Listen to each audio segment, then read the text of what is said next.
2019ला मुख्यमंत्री पदावरून शिवसेना आणि भाजपचं बिनसलं आणि शिवसेना भाजपची युती तुटली। उद्धव ठाकरे मुख्यमंत्रीपदासाठी आग्रही होते।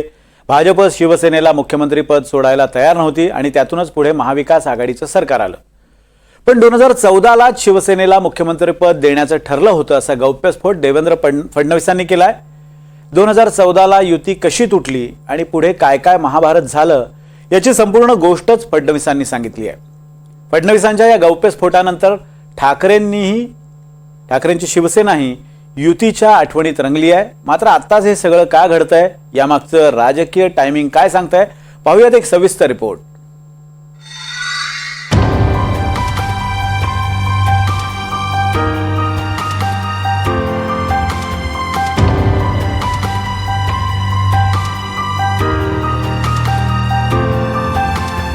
शिवसेना आणि भाजप 25 वर्ष गुण्यागोविंदानं नांदणारी ही मैत्री तुटली 2014ला।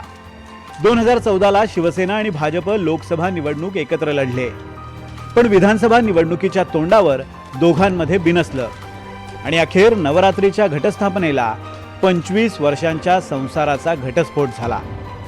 2014ला युती नेमकी का तुटली याची इनसाइड स्टोरी देवेंद्र फडणवीसांनी सांगितली आहे।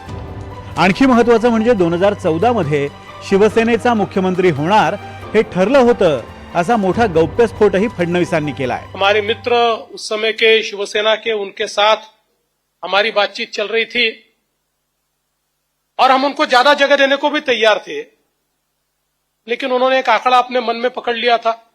हमको 151 ही चाहिए, हम कहते थे 147 ले लीजिए, हम 127 ले लेंगे। और ऐसे समय जब यह ध्यान में आया तो दृढ़ता के साथ भाई साहब ने अमित भाई से बात की।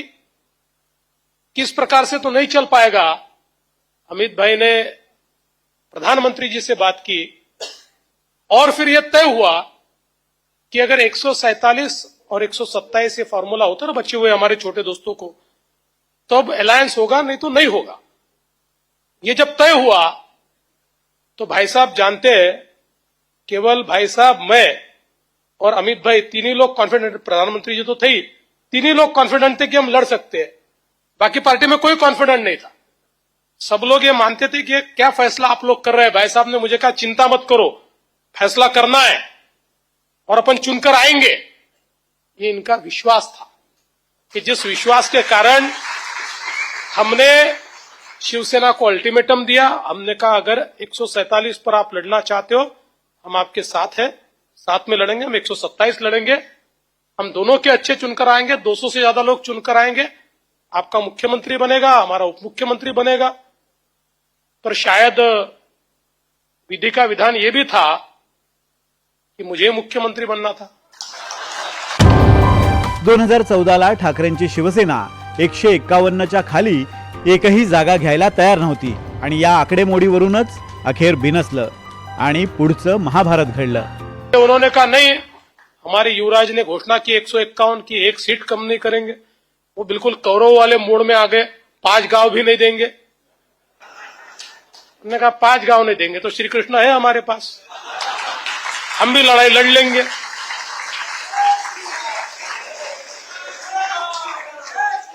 तो लड़ाई हो गई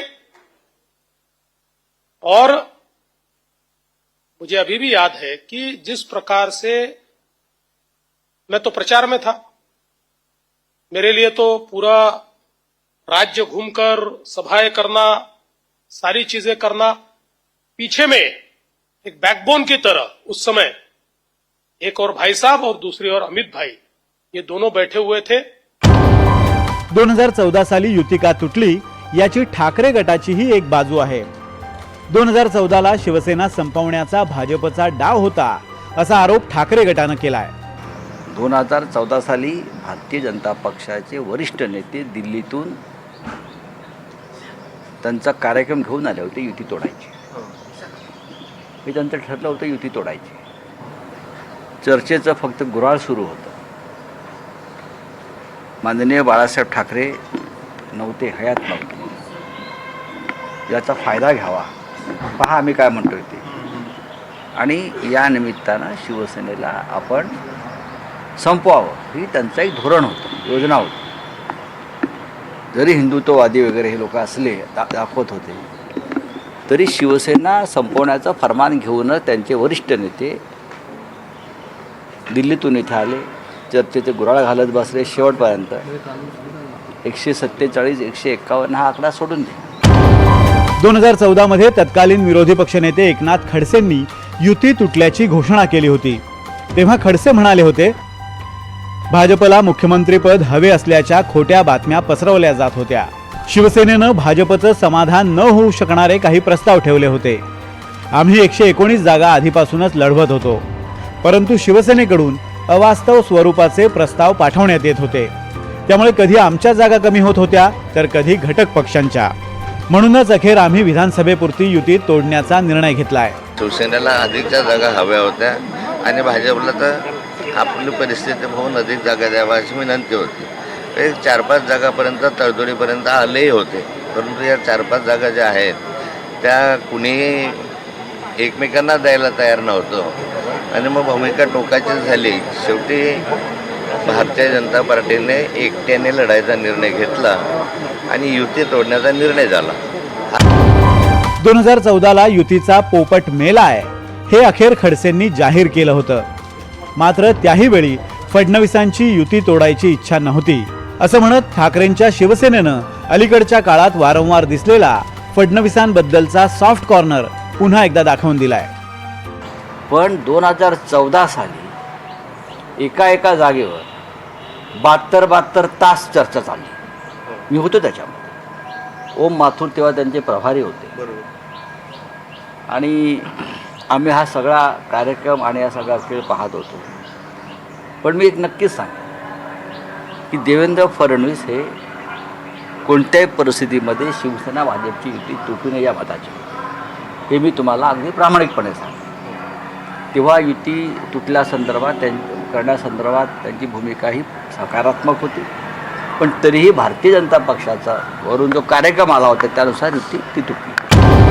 फडणवीसांनी 2014 बद्दल केलेल्या या ताज्या गौप्यस्फोटामुळे दोन्ही मित्रांच्या युतीच्या आठवणी ताज्या झाल्या. 1984 मध्ये UK मधल्या बर्मिंगहम मध्ये महाराष्ट्र खात्यातले अधिकारी रवींद्र म्हात्रे यांचं अपहरण झालं. काश्मीर लिबरेशन आर्मीनं रवींद्र म्हात्रे यांचं अपहरण करून हत्या केली होती. हा मुद्दा उचलून धरत बाळासाहेबांनी व्यापक हिंदुत्वाचा नारा दिला. हळूहळू सामनामधून प्रखर हिंदुत्वाची भूमिका मांडत शिवसेनेची प्रतिमा कडवट हिंदुत्ववादी झाली. 1989 मध्ये विलेपार्ल्यातल्या पोटनिवडणुकीत गर्व से कहो हम हिंदू है हा नारा बाळासाहेबांनी दिला. या निवडणुकीत शिवसेनेचे उमेदवार रमेश प्रभू विजयी झाले आणि याच निवडणुकीतल्या बाळासाहेबांच्या भाषणावर आक्षेप घेत कोर्टानं बाळासाहेबांचा मतदानाचा अधिकार 6 वर्षांसाठी काढून घेतला. महाराष्ट्रातली ही हिंदुत्वाची पहिली प्रयोगशाळा प्रमोद महाजनांनी बरोबर हेरली. त्यानंतर भाजपच्या बड्या नेत्यांशी बाळासाहेब ठाकरेंच्या भेटीगाठी सुरू झाल्या. अखेर 1990 मध्ये बाळासाहेब ठाकरे, अटल बिहारी वाजपेयी आणि प्रमोद महाजन यांच्या पुढाकारानं शिवसेना भाजपची युती झाली.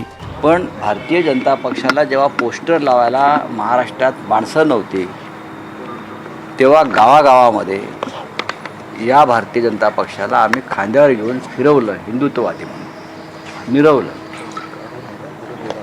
पारच्या पोटनिवडणुकीनंतर शिवसेनेच्या विजयानंतर भारतीय जनता पक्षाला साक्षात्कार झाला की महाराष्ट्रात शिवसेना आणि हिंदुहृदय सम्राट बाळासाहेब ठाकरे आपल्याबरोबर असतील तरच या देशामध्ये आपण हिंदुत्वाचा प्रखर प्रचार करू शकतो आणि म्हणून ते शिवसेनेच्या जवळ आले. 25 वर्षांची युती 2014ला विधानसभा निवडणुकांच्या तोंडावर तुटली. पण 2014ला देवेंद्र फडणवीस मुख्यमंत्री होताच विरोधी बाकांवर बसलेली शिवसेना एका रात्रीत सत्तेत सहभागी झाली. त्यानंतर 2019ला महाविकास आघाडीचा प्रयोग आणि शिंदे भाजपसोबत आल्यावर शिवसेनेतली फूट हा सगळा इतिहास डोळ्यासमोर आहे.